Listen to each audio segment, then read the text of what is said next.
Gloire à Dieu. Merci Seigneur qu'on est autant ce matin. Je pense que le prochain coup, on va essayer de bien serrer les chaises devant. On peut mettre encore au moins 40, 50 chaises devant là, que les gens sont plus près. Hein, je pense que c'est important. Vous êtes bénis dans le programme ce matin? Merci Seigneur, moi je me réjouis. J'écoutais ces beaux chants chantés par les frères, dirigés. Je regardais les anciens qui sont là, puis je dis Seigneur, quels hommes. Je ne sais pas si je tiendrai jusqu'au bout. Vous allez dire, c'est peut-être bizarre ce que je vous dis. Mais ce serait prétentieux de dire que je vais tenir jusqu'au bout aussi. Parce qu'on ne sait jamais un jour de ce qu'il est fait. Et je vous dis ça parce que... Il faut gérer les groupes électrogènes, il faut gérer la place. Il faut gérer l'incompréhension, les malentendus et les gens qui sont de mauvaise humeur. Il faut tout gérer. Et puis il faut gérer le foyer. Et ensuite, il faut gérer la parole de Dieu. Si vous sauriez ce qui se passe dans la tête, j'ai passé une nuit devant Dieu, je gémissais toute la nuit. J'ai dit, Seigneur, comment je vais faire demain? Et puis j'avais les moteurs, on n'a pas de courant, il y a tout le monde qui est là, tout le monde s'est dérangé.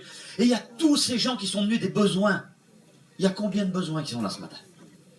Il y a combien de foyers qui sont venus, qui cherchent la solution à leurs problèmes? Des personnes qui viennent avec leur maladie, des personnes qui viennent pour leurs enfants. Il y a des foyers qui viennent, ils ne savent plus comment faire. Il y a des foyers qui ont été rejetés, il y a des foyers qui sont brisés. Et ils sont venus là. Et Dieu compte, Dieu compte sur les serviteurs de Dieu. Vous comptez sur Dieu, mais Dieu compte sur nous, lui. Sur la disponibilité de notre cœur, de notre vie. J'ai un tracas, vous ne pouvez pas savoir, parce que devant Dieu, je ne veux pas paraître de la fausse modestie, mais devant Dieu, je ne suis pas à la hauteur du tout de prêcher ce matin. Et le Seigneur, il connaît mon cœur, c'est vrai ce que je dis. Vraiment, je voulais pas prêcher, et je ne me sens pas à la hauteur pour prêcher. Mais je me dis, Seigneur, toi, tu es avec nous. Et puis tous les gens qui sont venus, on a besoin. Hein. Dans la Bible, la parole de Dieu, Dieu va faire parler à un âne. Alors je crois qu'il peut servir de mal ce matin. Pour bénir le peuple. S'il peut servir un âne, il va servir de moi, tout maladroit, tout mauvais que je suis, Seigneur. Tu peux te servir de moi. Je vais vous lire une petite histoire qui m'a béni. Dans l'été, j'ai lu je l'ai mis sur le téléphone parce que elle est mieux expliquée quand je la lis, si vous voulez. Écoutez bien. Elle m'a richement béni. Et puis j'en suis sûr qu'elle va servir à des serviteurs. Un jour, un homme riche donna un panier rempli d'ordures à un SDF qui était là, un pauvre. L'homme pauvre lui sourit et il prit le sac. Un panier rempli d'ordures. Il le vida et le nettoya, puis il le remplit de fleurs magnifiques. Il retourna chez l'homme riche, l'homme bien, et il lui redonna son panier, son sac. L'homme riche prend le panier, et il va commencer à l'ouvrir, et il va s'apercevoir qu'à l'intérieur, il y avait tout des fleurs magnifiques, qui avaient une odeur formidable. Et il dit, pourquoi m'as-tu donné ce panier rempli de fleurs, alors que je t'ai donné que des ordures? L'homme pauvre lui dit, chaque personne donne ce qu'il a dans son cœur.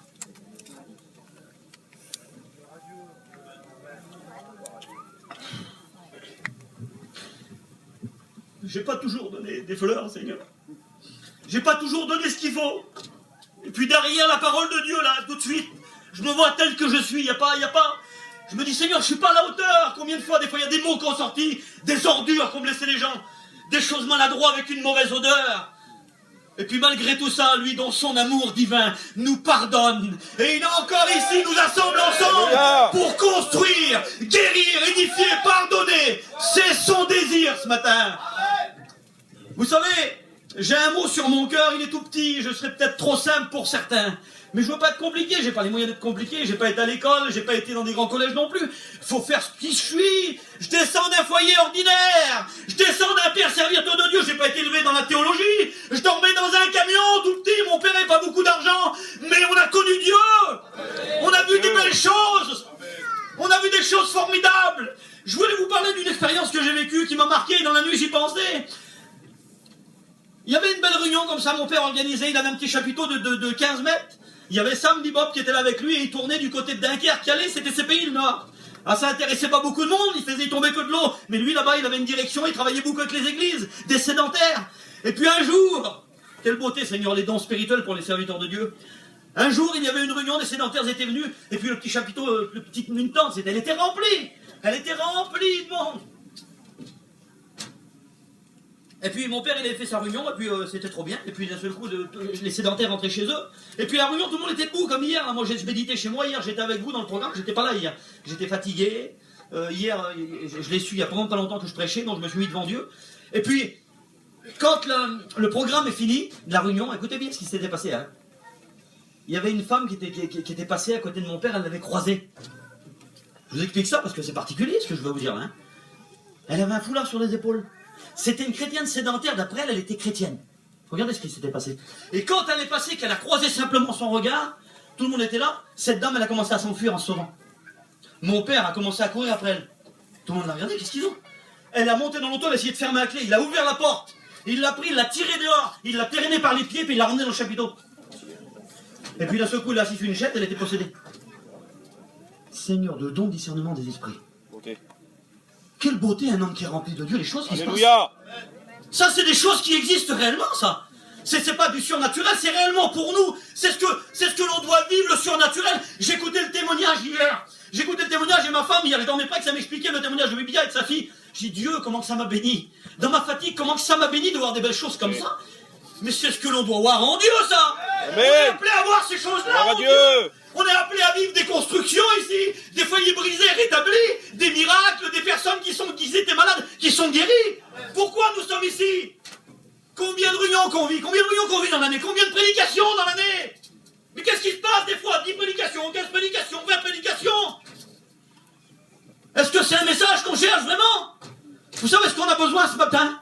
C'est que Dieu nous parle. Amen. Il faut que c'est Dieu qui nous parle. Il ne faut pas se préparer un message et puis essayer de vous étonner avec des belles phrases. Comme aujourd'hui, malheureusement, on écoute des beaux messages, mais on dirait que l'Église ne suit pas derrière.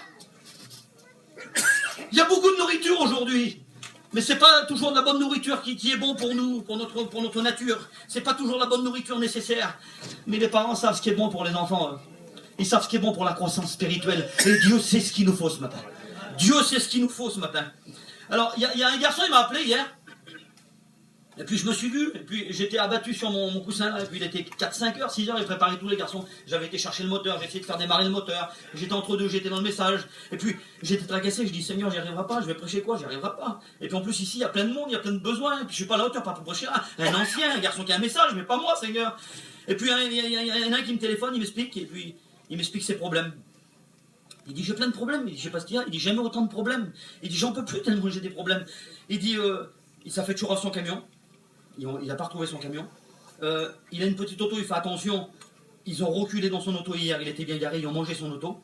Le petit, il a eu des boutons sur lui, il a rentré à l'hôpital, il a un petit de 3 ans, c'était compliqué, terrible. Après, la jambe du petit, elle était de travers. Il dit j'ai plein de problèmes, il dit je fais plus 10 francs, il dit il n'y a plus rien qui va. Et puis il essaie de servir le Seigneur, Zinda, c'est un chrétien, il fait son maximum. Et puis je sentais le poids sur lui hier, je sentais cette lassitude sur lui, et puis il était découragé.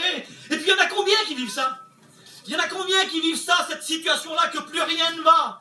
On est dans l'œuvre de Dieu, on donne, et il n'y a plus rien qui va. Et à un certain moment, c'est tellement pesant. Et puis je regardais mon foyer, puis je dis Seigneur. Et puis des fois, comment que le diable il sait faire là, mais en fin de compte, il n'y a rien qui va chez toi. Regarde ta caravane, mais elle est vieille, Théon. Changer de caravane, vous avez vu l'argent qu'il faut aujourd'hui pour changer de caravane? Mais le pire, c'est pas l'argent qu'il faut, c'est le temps qu'il va falloir employer pour la gagner.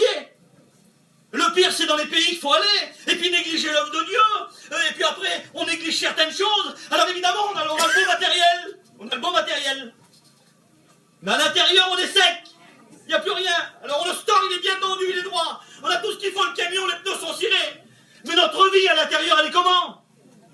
Comment qu'on est dans le foyer? Le proverbe 17 au verset 1er, il dit vaut mieux un morceau de pain sec avec la paix qu'une maison pleine de viande avec des querelles. Amen. Seigneur. Alors on avait commencé au départ, on avait un morceau de pain sec, on avait la paix. Maintenant on a le matériel, mais c'est la querelle dans le foyer, c'est la misère. C'est la dispute avec la femme dans le foyer. La femme crie sur les enfants, puis des fois on entend des mots, c'est pas terrible. Hein. Je crois pas que le Saint-Esprit se plaît à écouter ces mots des fois, les mots déplacés. Vaut mieux un morceau de pain sec, mais c'est la Bible qui le dit. C'est pas un homme politique qui le dit, c'est pas un homme, c'est la Bible, la parole de Dieu, descendue du ciel pour les hommes, pour nous. Vaut mieux un morceau de pain sec pour ton bien, pour toi, pour ta petite femme, pour tes enfants, un petit morceau de pain sec, mais avec la paix, la joie, le bonheur. Maison pleine de viande, avec tout ce qu'il faut, remplie de vêtements, remplie de tout ce qu'il faut, le frigidaire à craquer. C'est la misère dans le foyer, il n'y a rien, ça manque. On vient à la réunion, on est plat, on est vide. On est vide. Et puis je pensais à des affaires, et puis le diable, il s'est parlé, le diable. Hein. Il y a quelque temps que dans mes affaires, ça va pas, dis donc. Mais j'en suis sûr qu'il y a quelques serviteurs, ça doit faire pareil. Hein, Norton? Ça va pas non plus, toi. C'est terrible quand même, hein. Et puis, je repensais, ma femme, elle a rentré à l'hôpital, elle a fait une crise de pierre. Il y a quelques temps, là, mais j'ai eu des problèmes, je peux pas vous expliquer non plus, vous mettre tous mes problèmes, ça sert à rien. De toute façon, ça sert à rien tous les problèmes que je suis en train de vous expliquer, si vous voulez, mais c'est pour vous faire comprendre le message. Il y a quelque chose que le mot que je vais vous emmener, que Dieu a voulu me faire comprendre, c'est un mot le plus simple du monde, si vous voulez. C'est tellement simple, mais c'est ce que Dieu veut, qu'on fasse attention, qu'on le garde plus que tout comme un trésor, qu'on protège, qu'on le mette dans notre cœur et qu'on puisse faire attention à ne pas perdre ça. Alors, je vais vous faire une lecture dans la parole de Dieu, si vous le voulez bien. Vous allez m'accorder quelques minutes, je ne serai pas long. Ouais. Je ne serai pas long. Alors, je ne sais pas trop commencer, je l'ai fait rapidement le message, je l'ai eu vraiment ce matin le message, je l'ai écrit un petit peu ce matin, il était 7 heures du matin. Je ne sais pas par quel texte commencer, je compte sur la grâce de Dieu. Je vais commencer par celui-là. Luc 18 au verset 1er. Jésus leur adressa une parabole pour montrer qu'il faut toujours prier et ne point se relâcher. Il dit, il y avait dans une ville un juge qui ne craignait point Dieu et qui n'avait d'égard pour personne. Il y avait aussi dans cette ville une veuve qui venait lui dire, fais-moi justice devant ma partie adverse. Pendant longtemps, il refusa. Mais ensuite, il dit en lui-même, quoique je ne craigne point Dieu, et je n'ai d'égard pour personne, néanmoins, parce que cette veuve m'importune, je lui ferai justice, afin qu'elle ne vienne plus me casser la tête. Le texte dit, hein. Le Seigneur ajouta, entendez ce que dit le juge inique. Dieu ne ferait-il pas justice à ses élus qui crient à lui jour et nuit? Et ne tarderait-il pas à leur égard? Je vous le dis, il leur fera promptement justice. Mais quand le Fils de l'homme viendra, trouvera-t-il la foi sur la terre? C'est là que je voulais vous emmener. Trouvera-t-il la foi sur la terre? Et puis, c'est le mot que le Seigneur a mis sur mon cœur. Ce mot tout simple de 3 lettres. La foi. Seigneur, mais ça paraît tellement... je pensais ça paraît tellement banal, la foi, comme ça. Parce que ça paraît grand, si vous voulez. Mais j'ai la foi. Il y en a plein qui disent, bon, j'ai la foi, je possède la foi, je crois. Confiance. Mais quand on croit, on vit selon la foi. Et c'est pas pareil. La différence qu'il y a, c'est que quand nos affaires ne fonctionnent plus, il y a une sorte de panique qui s'installe chez l'être humain, qui est particulier. J'ai plus de sous, et puis, je sais pas, mais tu vas où, toi? Ben, je sais pas, t'as vu, il y a mes petites affaires, et puis, c'est compliqué, j'ai pas grand-chose, mais est-ce que t'as demandé à Dieu, tu sais où tu vas cet été? Ben, je vais dans un pays, là-bas, je vais faire un petit peu mes affaires quand même, parce que il y a un petit bout de temps que j'ai rien fait. Il y avait un cantique que je chantais il y a longtemps, c'était un frère qui l'avait composé. Trouverai-je la foi quand je reviendrai au milieu de mon peuple? C'est-à-dire, la foi consiste, écoutez bien, le mot foi, j'ai regardé ce matin, désigne aussi l'état d'esprit qui conduit à croire une chose en l'absence de preuve. Il n'y a rien qui s'organise pour que ça va.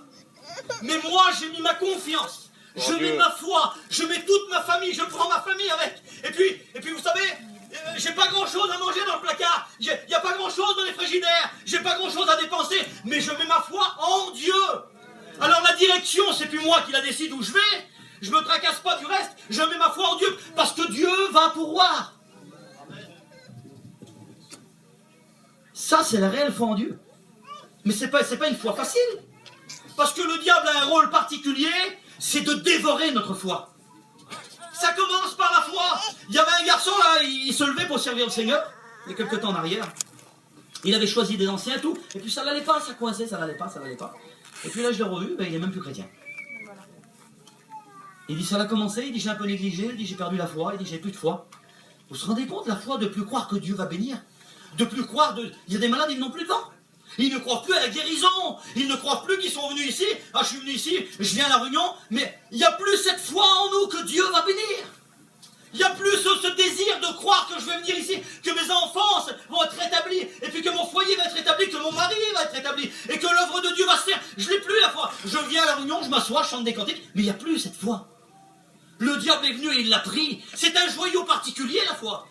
Parce que la Bible nous parle que sans la foi, il est impossible d'être agréable à Dieu.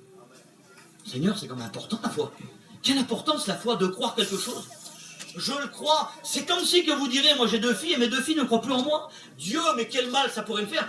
Quand je dis quelque chose, moi j'ai une tout petite, là quand je lui dis quelque chose, c'est certain, elle le croit. Elle le sait. Et puis elle le sait que je vais le faire. Et puis envers mes enfants, je sais que ma parole elle compte.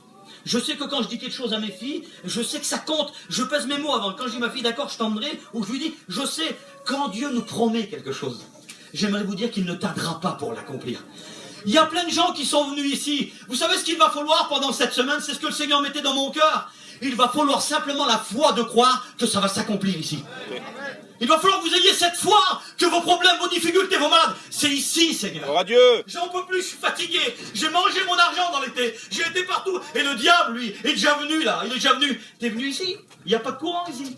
Ils n'arrivent pas à te mettre le courant. Regarde, t'es là. Qu'est-ce que tu fous là? T'es dans un champ. Regarde où c'est que t'es rendu.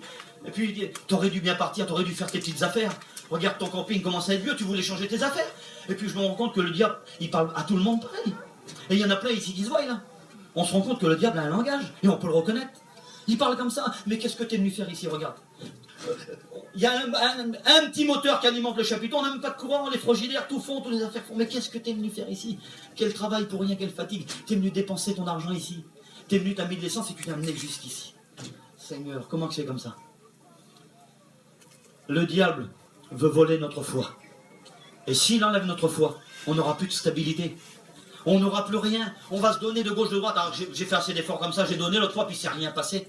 Et puis en fin de compte, je suis venu là, mais en fait, ça sera pas encore pour moi. Et le baptême du Saint-Esprit, c'est pas encore pour moi. Et puis les dons spirituels, c'est pas encore pour moi. Et combien de fois que je suis venu devant et qu'il s'est rien passé? Et tu recommences, et puis au bout d'un certain moment, tu peux plus recommencer. T'es sur ta chaise, tu assistes aux réunions, mais il n'y a plus de foi. Une vie chrétienne sans foi. Seigneur, quelle tristesse. Hébreux 11, au verset 1er, la foi est une ferme assurance des choses que l'on espère, une démonstration de celles que l'on ne voit pas. C'est l'invisible, c'est l'impossible la foi. C'est des choses qui se passent en Dieu que l'on ne voit pas, des choses surnaturelles.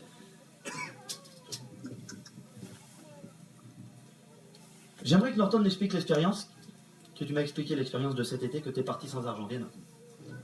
C'était pas prévu, viens m'expliquer l'expérience.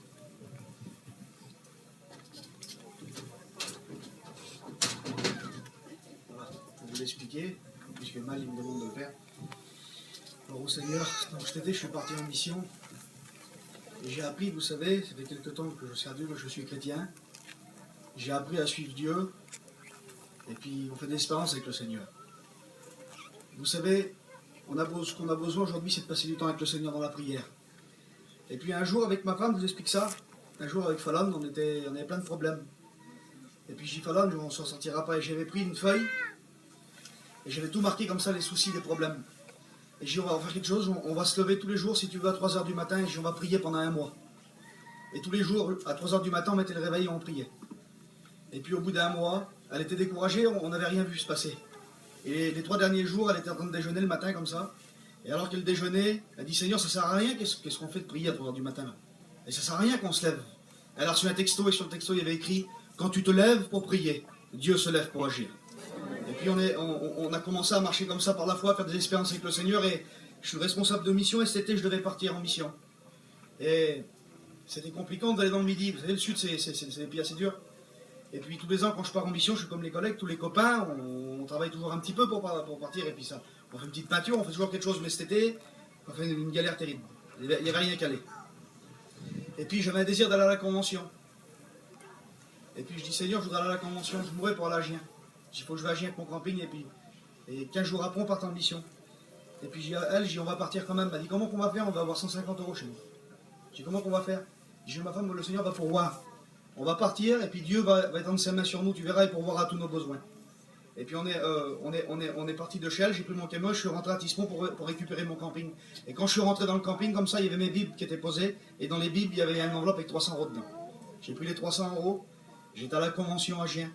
Je suis resté toute la convention, Dieu nous a bénis, mais alors je vous dis pas, j'étais dans la boue là, il y avait 1 mètre de boue en dessous le chapiteau, René Zanato il prêchait là, je voyais des campings qui s'en allaient le dimanche matin, des chrétiens, et nous on était assis en dessous le chapiteau, on pleurait, on était bénis, je dis Seigneur quelle grâce que tu nous donnes, il n'y avait aucun endroit que je voulais être, et puis je dis Seigneur je m'en vais, elle me dit comment qu'on fait dans 15 jours on part en mission, je dis t'inquiète pas Dieu va pourvoir ma femme, et puis on est parti, et puis vous savez combien je suis parti en mission, je suis parti avec 2 billets de 100 €, avec 200 € je suis parti dans le Midi, j'ai pris le camping, on arrivait à 3. Quand on arriva à Troyes, j'ai mis mon essence, mes affaires, j'avais plus 10 francs à Troyes. Et pendant une semaine, j'ai été chiné tous les jours, j'ai rien fait du tout.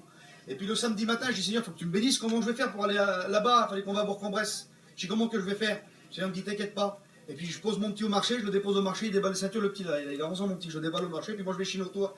Et quand je vais chiner autour, je tombais sur des gadgets là-bas, puis je priais pour eux. Je leur parlais du Seigneur. Et puis on a dit que Dieu me narguait, je dis je veux travailler moi, je veux prier pour eux, c'est bien, mais je veux travailler. Dieu me dit t'inquiète pas, je vais pourvoir à tes besoins. Et quand on revient comme ça, quand on retourne sur la place, quand on arrive sur la place, le Seigneur il me dit dans mon cœur, je dis Seigneur, il me faut 100 euros. J'avais demandé 100 euros à Dieu, je pas demandé 1000 euros, 100 euros. Il faut que je mette 50 euros dans l'auto, 50 euros dans le camion. Mais je dis Seigneur, il me les faut dans une demi-heure, 3/4 d'heure. Il me les faut dans l'heure qui suit. Je dis parce que je peux pas partir, je peux pas aller à Bourg-en-Bresse.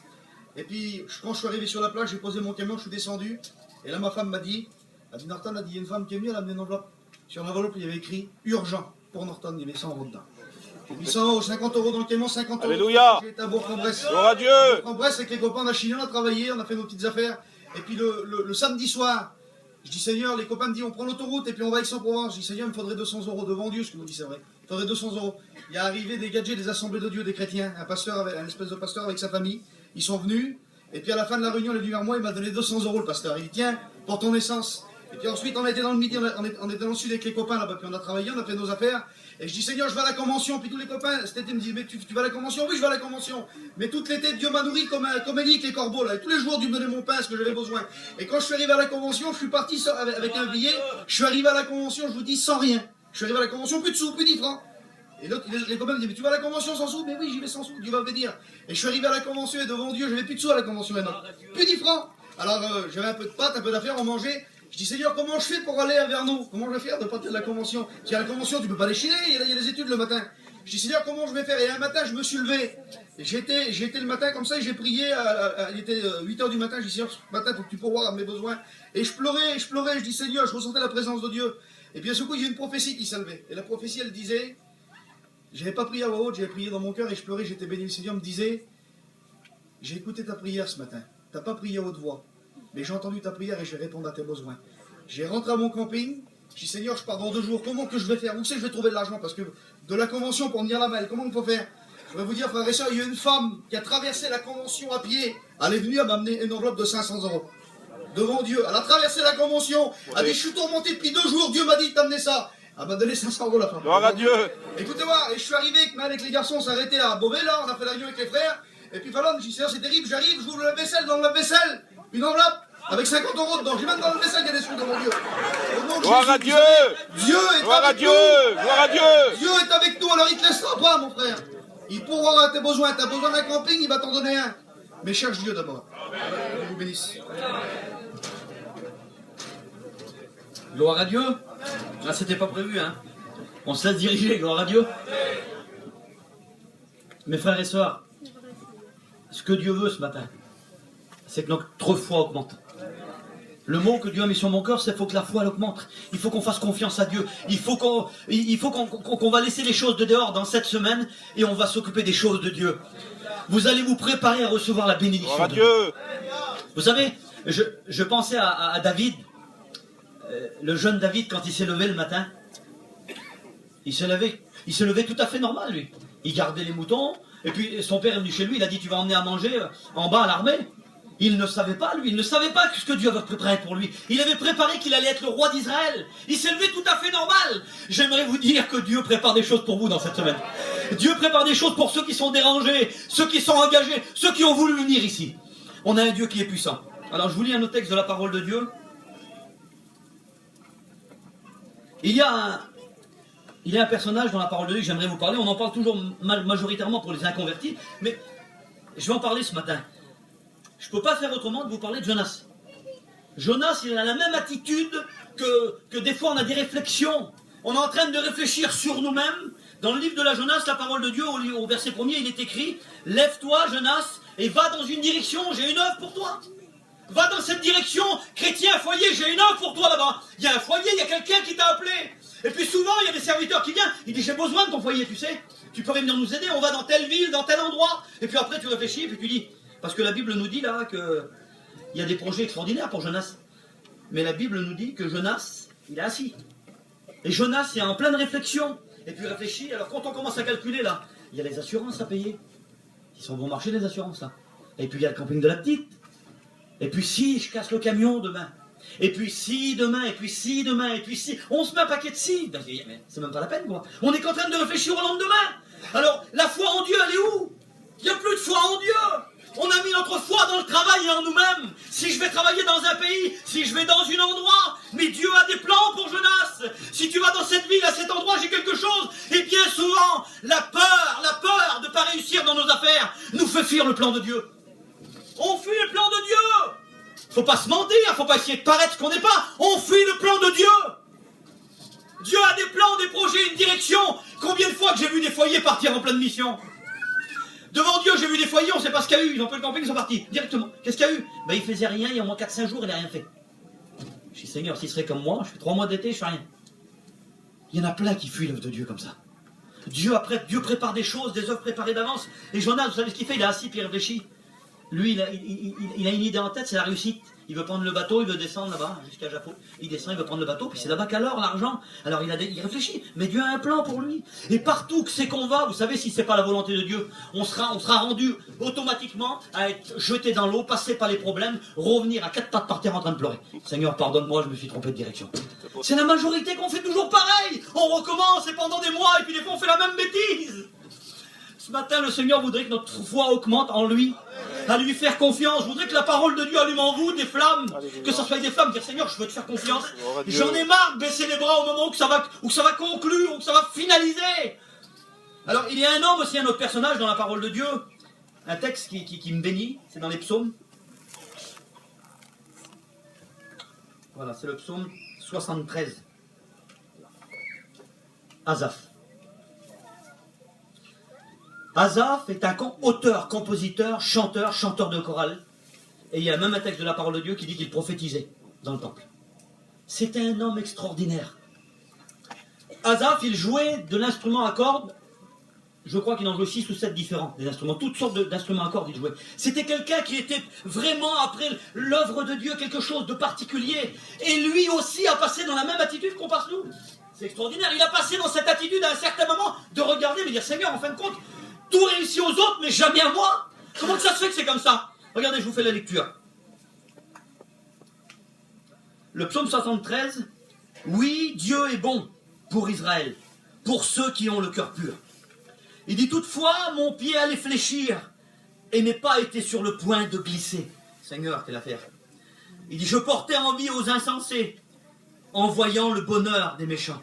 Il dit, rien ne les tourmente jusqu'à leur mort. Et leur corps est chargé dans mon poing. Ils n'ont aucune part aux souffrances.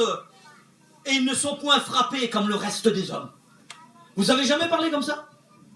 Lequel d'entre vous qui a jamais parlé comme ça? Qu'on donne pour Dieu, puis au bout d'un certain moment, on regarde des gens qui arrivent, les inconvertis, tout va bien, ils ont du beau matériel, eux, ils ont tout ce qu'il faut, et puis d'un seul coup, on a une difficulté, et puis au bout d'un certain moment, Seigneur, mais moi je donne tout, moi. Puis lui, il est méchant, sa femme, il n'y a rien qui va, il y a que la discute, et tout va bien pour eux. Les enfants sont trop gentils, et puis c'est ce que le diable nous fait voir. Et puis d'un certain moment, on sort de notre vie chrétienne, de notre foyer, et on a les yeux à l'extérieur, et on regarde les gens au lieu de regarder notre vie à nous. On se préoccupe des autres, et c'est ce que le diable fait souvent dans les foyers. Souviens un dicton qui dit que l'herbe est toujours plus verte chez le voisin. Vous regarderez que le diable fait toujours voir les autres autour de nous. Et puis d'un seul coup, vous savez, c'est comme la femme qui vient vers l'homme et puis qui lui dit hey, t'as vu l'homme, il n'est pas vaillant là, comment qu'il lave les affaires? Linda, l'homme, il est à bout. Il est à bout. C'est pas comme ça qu'il faut faire. Et puis pareil, si l'homme il vient et puis il va vers la femme, puis il dit t'as vu la petite femme là? Eh ben c'est incroyable, elle fait toutes ces petites affaires, puis elle n'est pas vaillante, puis comment qu'elle fait à manger? Ben, la femme elle va être à bout. Vous comprenez ça? Il faut faire attention, il sort beaucoup d'ordures des fois de notre bouche. Notre foyer, le service dans l'œuvre de Dieu, il ne commence pas dans la prédication, il ne commence pas à représenter dans le chant. Vous savez où il commence? Il commence dans ma caravane le matin quand je me lève. Le service de Dieu commence le soir, avec mes enfants quand ils m'entendent quand je parle avec ma femme. Le service de Dieu commence avec ce que je regarde à la télévision, le temps que je passe dans l'œuvre de Dieu, le témoignage que mes enfants voient autour de moi, le vrai témoignage. Ce que je représente sur l'estrade, là, je peux représenter une belle façade, un beau message, et puis je peux être pourri derrière dans le foyer. Ce que Dieu veut, c'est des vrais adorateurs en esprit. Alléluia, gloire à Dieu. Il faut qu'on garde notre foi. Les apôtres vont dire, augmente notre foi. Et je voudrais que ce soit la prière dans cette semaine. Ce matin, c'est ce que Dieu veut. Il l'a mis dans mon cœur fort dans la nuit. Je veux que le peuple ait la foi de recevoir dans cette semaine. Il faut qu'on ait la foi de recevoir ce que Dieu t'a promis. Ce que tu désires, ce que tu veux, Dieu va l'accomplir dans cette semaine. Asaph était découragé, il dit « Je portais envie aux insensés ». Il dit « Je voyais le bonheur que des méchants ». Il dit « Rien ne leur arrive, ils ont tout ce qu'il faut, des beaux véhicules, les enfants sont beaux, tout va bien, il n'y a rien qui va moi. La petite elle est méchante avec moi, et puis dans mon foyer c'est difficile. » Et c'est ce que le diable peut nous montrer, il nous montre à l'extérieur, il nous prend la tête, il nous tourne, il dit « Regarde là-bas, ça fonctionne, puis regarde là-bas, ça fonctionne ». Dieu veut qu'on regarde sa parole ce matin. Dieu veut qu'on braque les regards sur sa parole. Et puis vous savez, il s'est passé un fait extraordinaire.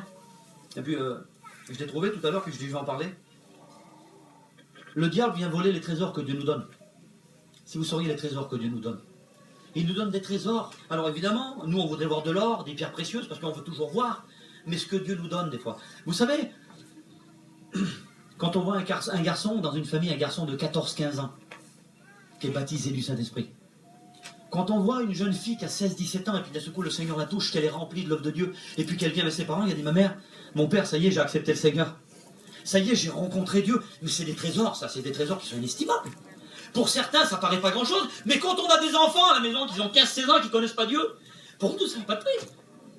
Un enfant qui rencontre Dieu, ça n'a pas de prix. Vous vous rendez compte si toute votre maison est dans la main de Dieu, votre femme, vos enfants, et puis si vous avez vos petits-enfants, votre fils Marie se marie avec un chrétien, un serviteur de Dieu, mais Dieu, quelle richesse.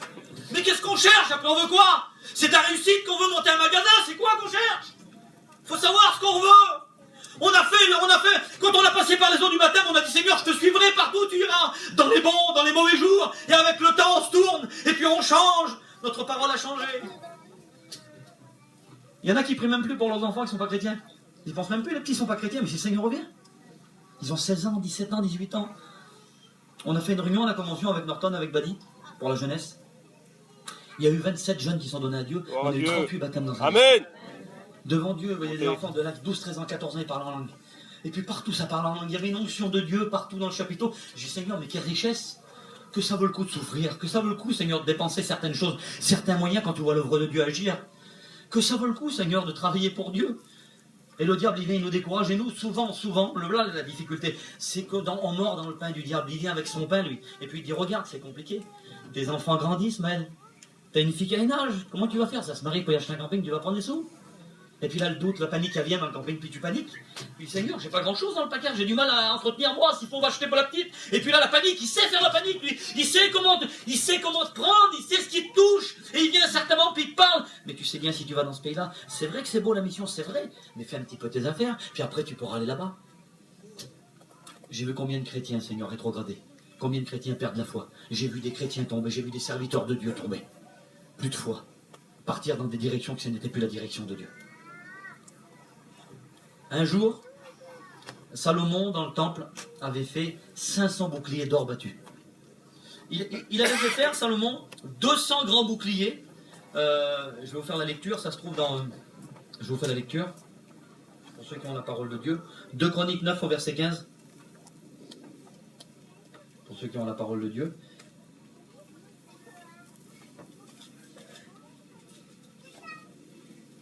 Vous allez voir comment que le diable est subtil. Oui, c'est 2 Chroniques 9, 15. Je crois que c'est ça. C'est ça? Voilà, pour ceux qui ont lecture, je vais vous l'expliquer, ça sera plus simple, j'ai peur de lire et de me tromper.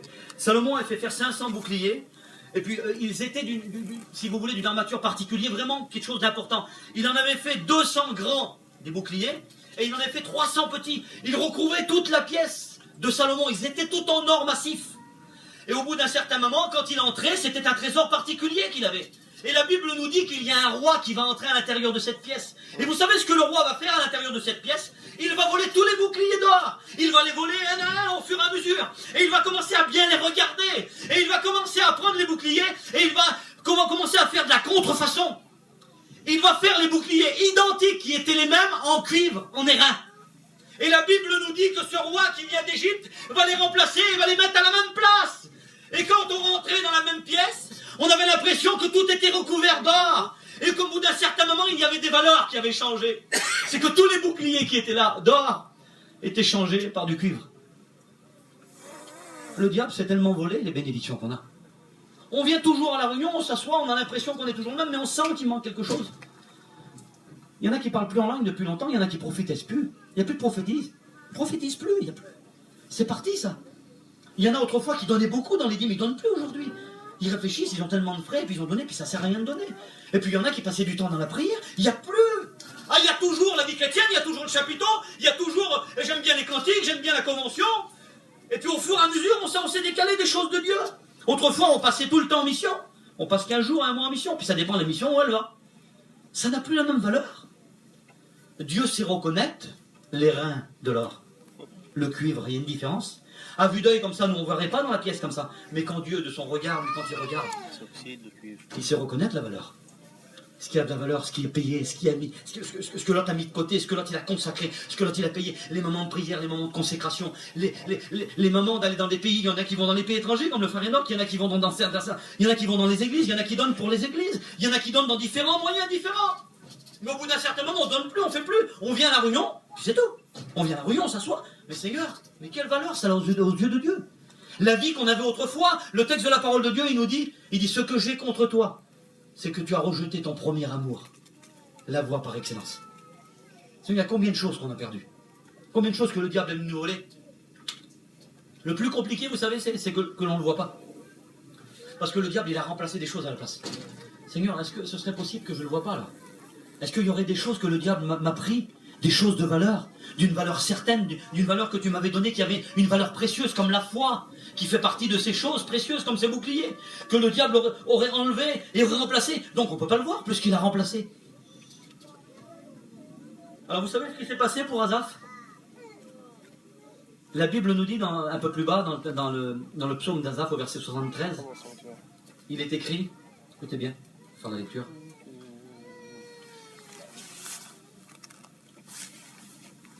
Alors il portait envie aux insensés en voyant le bonheur des méchants. Écoutez bien. Et il dit, quand je réfléchis là-dessus, pour m'éclairer, la difficulté fut grande à mes yeux. C'était tellement grand, Seigneur. Et il va se passer quelque chose d'extraordinaire au verset 17. Il dit, jusqu'à ce que je fus pénétré dans le sanctuaire de Dieu. Jusqu'à ce que je rentre dans le sanctuaire de Dieu. Vous savez qu'il y a plein de chrétiens qui ont longtemps qu'ils n'ont pas rentré dans le sanctuaire de Dieu. Le sanctuaire de Dieu, c'est pas un endroit, c'est pas un lieu. Hein. Le sanctuaire de Dieu, c'est de rentrer dans la présence de Dieu. Tout seul à genoux, je me mets dans ma campagne et puis d'un seul coup, je parle à Dieu et je rentre dans le sanctuaire de Dieu. Et là, je vois mon état et le Seigneur me montre tous ces gens qui ne m'ont pas accepté là. Tous ces gens qui ont tout ce qu'il faut là. Tous ces gens, tu sais quelle est la fin, leur fin? Ils ne m'ont pas accepté. Moi, je vais revenir, je vais prendre toute mon église. On va tous partir avec lui. Et ceux qui n'ont pas accepté Jésus, qui vivent bien selon leur vie, selon la chair, ne partiront pas avec Jésus. Alors la difficulté aux yeux d'Asaph fut grande, mais quand il fut pénétré dans le sanctuaire de Dieu, et j'aimerais vous dire que dans cette semaine, on est au bon endroit pour entrer dans le sanctuaire de Dieu. Le sanctuaire de Dieu, c'est ici. On va écouter différents messages ici. On va écouter différentes expériences spirituelles. On va écouter différentes personnes qui ont fait des expériences particulières. On va écouter des délivrances ici. On va écouter nos anciens qui vont nous enseigner. On va écouter la parole de Dieu ici. Ici, vous savez ce que vous allez faire, les sœurs? Vous allez mettre un peu vos affaires de côté. Vous allez mettre un peu le manger de côté. Les enfants, vous allez s'arranger pour les faire garder. Les hommes, vous allez mettre un peu négliger un peu votre travail. Vous allez un peu négliger la chaîne ici. Et on va essayer d'entrer dans le sanctuaire de Dieu. On va prendre du temps pour la prière. On va prendre du temps pour que Dieu parle. On va prendre du temps pour que Dieu parle dans sa parole à travers les serviteurs. On va laisser du temps à la Bible.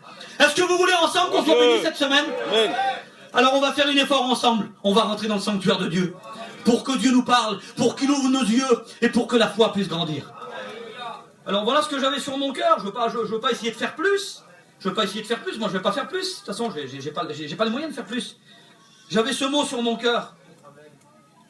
Vaut mieux un morceau de pain sec avec la paix qu'une maison pleine de viande avec des querelles. Vous voulez qu'on prie le Seigneur? On va prier le Seigneur. Demander à Dali à prier le Seigneur.